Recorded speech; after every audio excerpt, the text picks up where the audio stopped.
Om Swastiastu. Halo semua, jadi di sini saya akan menjelaskan materi bab 2 tentang kehidupan bangsa Indonesia pada masa kependudukan Jepang. Pertama itu ada pendudukan Jepang di Indonesia, yaitu masuknya Jepang ke wilayah Indonesia.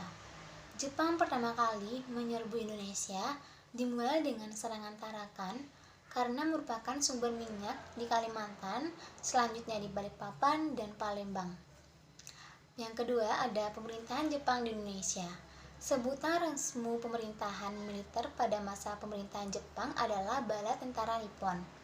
Dalam pelaksanaan sistem pemerintahan, kekuasaan atas wilayah Indonesia dipegang oleh dua angkatan perang, yaitu Angkatan Darat atau disebut dengan Rikugun dan Angkatan Laut bisa disebut dengan Kaigun. Pada masa pendudukan Jepang, terdapat 3 pemerintahan militer, yaitu ada Pemerintahan Militer Angkatan Darat atau Tentara ke-25 untuk Sumatera berpusat di Bukit Tinggi. Selanjutnya ada Pemerintahan Militer Angkatan Darat atau Tentara ke-16 untuk Jawa dan Madura berpusat di Jakarta. Yang ketiga ada Pemerintahan Militer Angkatan Laut atau Armada Selatan kedua untuk Sulawesi, Kalimantan, dan Maluku berpusat di Makassar.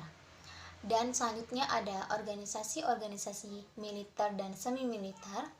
Yang pertama ada Senendan atau bisa disebut dengan Organisasi Barisan Pemuda yang dibentuk tanggal 9 Maret 1943 oleh tentara Jepang di Indonesia.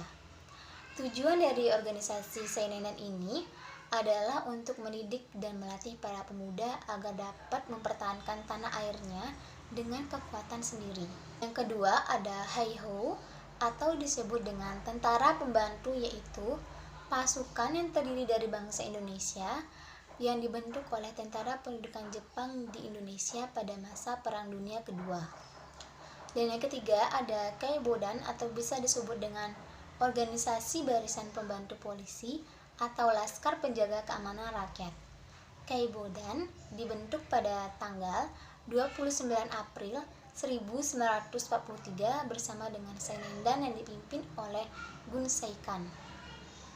Yang keempat ada Swiss Hintai atau bisa disebut dengan Barisan Pelopor, yaitu sayap pemuda dari Jawa Hokokai yang dibentuk pada bulan Agustus tahun 1944 oleh Insinyur Soekarno. Dan yang kelima ada Fujinkai atau bisa disebut Organisasi Perkumpulan Perempuan yang dibentuk Jepang pada saat menjajah Indonesia. Organisasi ini dibentuk bulan Agustus 1943. Fujinkai didirikan atas dasar perkumpulan perempuan militan yang berada di Jepang dengan nama Dai Nippon Fujinkai. Dan yang keenam ada PETA, merupakan tentara sukarelawan yang dibentuk oleh pemerintahan Jepang saat menguasai bangsa Indonesia periode 1942 hingga 1945. Lalu ada kebijakan pemerintahan Jepang di Indonesia. Yang pertama ada kebijakan di bidang ekonomi, yang kedua ada kebijakan di bidang ketenagakerjaan, yang ketiga ada kebijakan di bidang sosial, yang keempat ada kebijakan di bidang pendidikan, yang kelima ada kebijakan di bidang bahasa Indonesia, dan yang terakhir ada kebijakan di bidang budaya. Selanjutnya, perlawanan bangsa Indonesia terhadap pendudukan Jepang. Adanya kebijakan-kebijakan pemerintahan Jepang yang sewenang-wenang mendorong munculnya perlawanan rakyat Indonesia. Berikut bentuk-bentuk perlawanan rakyat Indonesia terhadap pendudukan Jepang. Yang pertama ini ada memanfaatkan organisasi pendudukan Jepang, yaitu ada Pusat Tenaga Rakyat, disingkat dengan PUTRA, yaitu organisasi yang dibentuk pemerintahan Jepang di Indonesia pada tanggal 16 April 1943.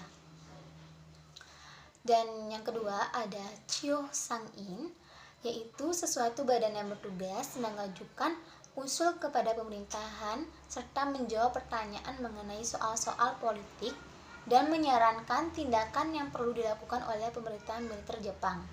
Lalu ada Barisan Pelopor atau Bapor. Panglima Bala Tentara Jepang di Jawa mengumumkan Jawa Hokokai sebagai pengganti putra.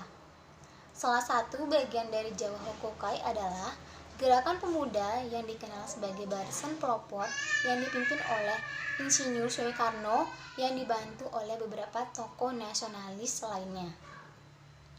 Yang kedua ada pejuang melalui gerakan bawah tanah. Perjuangan bawah tanah ini dilakukan para tokoh nasionalis yang bekerja pada instansi-instansi pemerintahan bikinan Jepang. Kegiatan yang dilakukan para tokoh gerakan bawah tanah ini dilakukan secara sembunyi-sembunyi antara lain menjalin komunikasi untuk memelihara semangat nasionalisme. Yang kedua ada menyiapkan kekuatan yang diperlakukan untuk menyambut kemerdekaan Indonesia. Yang ketiga ada mempropagandakan semangat dan kesiapan untuk merdeka di kalangan rakyat. Dan yang terakhir ada memantau perkembangan Perang Asia Timur Raya melalui radio luar negeri.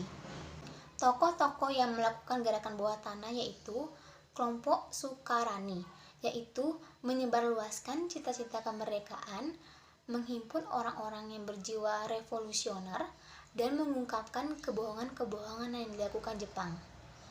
Yang kedua ada kelompok Ahmad Subarjo. Ahmad Subarjo berusaha menghimpun tokoh-tokoh bangsa Indonesia yang bekerja dalam Angkatan Laut Jepang. Lalu dorongan dari kelompok Ahmad Subarjo ini, maka Angkatan Laut berhasil mendirikan asrama pemuda dengan nama Asrama Indonesia Merdeka. Dan yang ketiga ada kelompok Sultan Syahrir. Dalam mengadakan perlawanan dengan Jepang, Sultan Syahrir membangun jaringan gerakan bawah tanah Anrifasi. Lalu perlawanan bersenjata, perlawanan yang ini adalah perlawanan yang paling keras karena dalam perlawanan ini rakyat secara terang-terangan berjuang melawan Jepang dengan fisik dan senjata. Itulah pembahasan dari materi tentang bab 2. Mohon maaf bila ada salah kata, saya ucapkan terima kasih. Om Santi Santi Santi Om.